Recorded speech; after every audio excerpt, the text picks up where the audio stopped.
So this is an interesting start to a video. For whatever reason, somebody stole the left side panel off my bike here. No idea why. And I've only been parked here at work on government property. So score one for humanity. That's so weird, man. Why would somebody steal the left panel off my bike that just covers some electrical wiring in the airbox? Like, it doesn't make any sense. The panel literally costs $13. Like, if you can't afford to just go get one for $13, you know, I'm just irritated now. I don't think it would have flown off on the freeway because that thing is held in by some rubber grommets that are pretty strong. I mean, if you've ever taken that panel off before, if you own one of these, it's not like it just comes off. Like, you gotta pry at it. So I don't see it really flying off on the highway, but I guess I'll have to go ahead and order a new one. All right, guys, so thanks for listening to my rant there a little bit. This video is supposed to mainly just be about the ride review portion of doing the flipped mirror mods, as you can see right here. I went ahead and flipped my mirrors last night. This is kind of only the second time that I've really ridden with them flipped. I rode on the way into work and now I'm just going home. I mean, so far I'm loving it. I think the visibility is a lot better.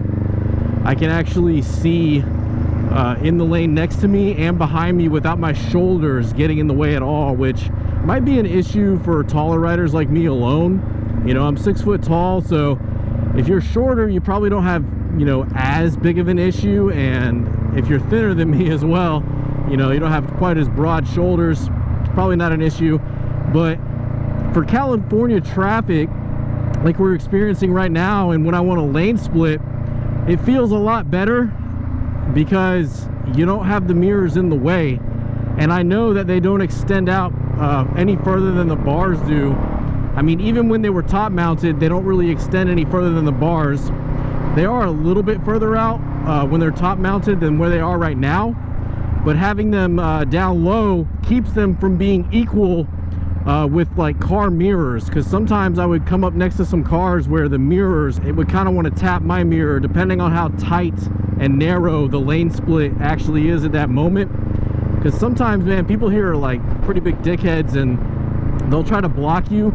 They'll be really sly about it. Like, they'll just slightly move over towards the white line and kind of act like, oh, I didn't know you were there, or, you know, they act all surprised about it. But most of the time they know you're there. They're just being a pain about it because they're jealous that you're getting home faster than them. I mean, I don't see what the big deal is. If somebody's splitting, just, you know, move over a little bit, give me a few more inches and you'll be fine. But yeah, I've had a couple close calls where the mirrors would get a little close to tapping like a car mirror, especially like in an instance with an SUV like this. Like, my mirrors would be relatively close to theirs. So trying to get through a thin space like that when the mirrors are top mounted can be a little bit more challenging than when they're lower mounted like this. Like, there's pretty much no car mirrors out there except maybe like a slam down Miata that I should be equal with right now. So it does make lane splitting a lot easier and less stressful because I don't have to worry about my mirrors tapping on another car's. Other than that, like I said, I think the visibility is a lot better. I can see both lanes on either side of me. It sees into my blind spot pretty well, and I can actually see behind me even better because my upper body is not in the way. So if I lean over ever so slightly and glance in my mirror, I can actually see the bike behind me right now, like directly behind me, not in the lane next to me, but directly behind me. So it requires less movement of my head side to side to kind of see behind my shoulders like it was before. But yeah, overall, from a rider's standpoint, I think that the flipped mirror mod is a really good investment. It's cheap.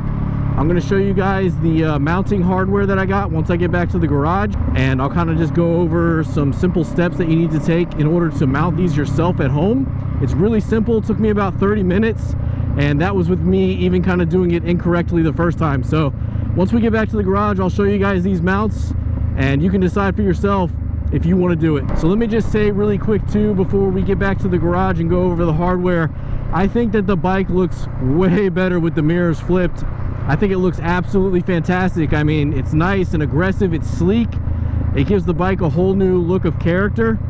And it is kind of odd not having them up on the top mounted side and in your way, but getting rid of that, you know, 2 lollipop sticks hanging out on the top of your motorcycle. I love it. One last thing as well is birds would love to like land on my mirrors and just take a crap on them, especially down on Coronado where I work, because there's a bunch of seagulls and crows and stuff out there. They would just land on my mirrors and crap on them. Like every day I come out to my bike and there's just bird crap on my bike and on my mirrors mostly, because they'll just land on them because they're sticking straight up and it's a nice, you know, spot to take a break. So I got tired of that. Well, now they can't really land on them, because in order to do that, they would have to stick their bodies and their heads up in my controls. So that's another plus. All right, guys, so here we are back in the garage as promised. I just want to go ahead and show you guys the brackets I've used, and then also just a couple of little install tips. Here is the brackets that I've used right here. Like I said, these are going to be linked in the description to Amazon. They are a Prime item right now, so if you're going to get them, you might want to jump on them ASAP, so that way they are still a Prime item and you can get them super fast. I do have some plugs for these mirror holes on the way as well. I'll link those in the description. I've used them in the past when I've done bar end mirrors on my previous bikes, so easy enough. If you're going to use something else, just know that these are a M10 with a 1.25 thread pitch if you do go out and try to get a solution, say at Home Depot or anything like that. So I just want to show you guys a few of the angles of the bike and how it looks now. In my personal opinion, I think it looks great. So just a little tip for installation for you guys. You're gonna wanna install everything while it's off the bike. And beyond that, these two nuts right here, one of these is kind of like a little base bracket that can be separated from the mirror stock itself. The mirror stock has its own 14mm nut, and then you have this little base right here that'll screw in to the handlebar bracket. That's by itself as well. So you wanna screw this piece and the bracket together while it's off the bike. Then while it's still off the bike, go ahead and thread your mirror in. And then once you have it on here, you're going to use the bottom lock nut to press up against this one.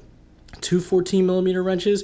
You crank them down against each other once you have everything in place at the angles you want it, and then you're good to go. And just so it doesn't come up as a question, because I know somebody's going to ask, no, they do not strike the tank on either side. So that's going to go ahead and do it for today's video, guys. If you could leave me a like, please. Give me some feedback in the comment section. Subscribe if you haven't already. I've got some future mods already on the way for this bike, so if you're interested in them, click that subscribe button, and I'll see you guys in the next video.